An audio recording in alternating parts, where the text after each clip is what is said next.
Magandang araw sa inyong lahat. Ako si Sir Ace at sa video na ito, ituturo ko naman sa inyo kung paano mag-wiring ng isang ilaw na kontrolado ng isang one-way switch. Karaniwan itong naka-install sa isang lugar sa bahay. Malalaman din ninyo sa video na ito kung ano ang dapat na amperahe ng circuit breaker at kung anong size ang wire ang ginagamit sa mga ilaw. Sa example na ito, ang ating linya ng kuryente na gagamitin ay ang tinatawag na line-to-line. Ibig sabihin ay parehas na hot or live wire na tig 110 volts AC ang dumadaloy na kuryente. Makikita nyo sa aking demonstration na mayroong isang circuit breaker, isang bulb receptacle at isang one-way switch na magkakaroon ng wire connection para mapailaw ang bumbilya.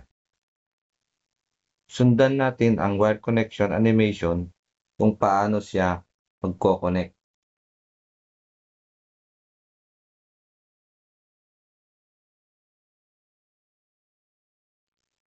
In any order naman ang paglalagay ng wire, basta ganyan ang kalalabasan ng connection. Ang line 2 na wire natin ay mula sa circuit breaker papuntang one-way switch.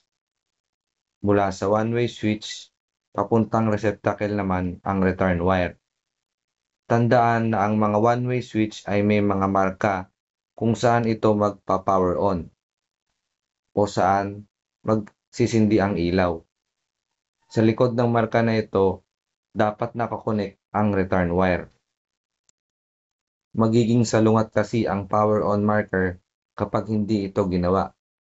Imbes na dapat naka-power on ang ilaw base sa marker, ay magiging nakapatay ang ilaw kapag nag-switch on tayo ng ilaw. Sa pagkakabit ng return wire sa receptacle, ay may dapat tayong sundin for safety reason.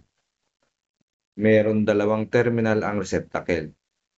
Tuntunin niyo muna kung ang pagkakabitan ng return wire ay konektado sa gilid ng bumbilya. Ginagawa ito dahil kung minsan ay nahawakan natin ang thread ng bumbilya habang tayo ay nagkakabit nito. Kung naka-off ang switch, walang dumadaloy na kuryente sa return wire papunta sa gilid ng bumbilya. Kaya hindi tayo makukuryente kung madikit ang ating kamay sa thread ng bumbilya. Mula naman sa natitirang terminal ng receptacle na konektado sa gitnang bahagi ay magkakaroon ng wire para sa line 1 pabalik sa circuit breaker.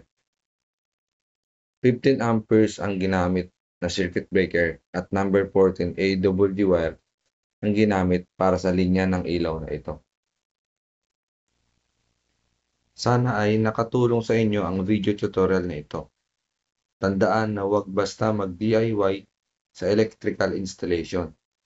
Tayo ay kumonsulta muna sa mga certified electrician or may mga EIM NC2 or Electrical Installation and Maintenance NC2 ng TESDA dahil pinag-aralan nila ang mga bagay na ito.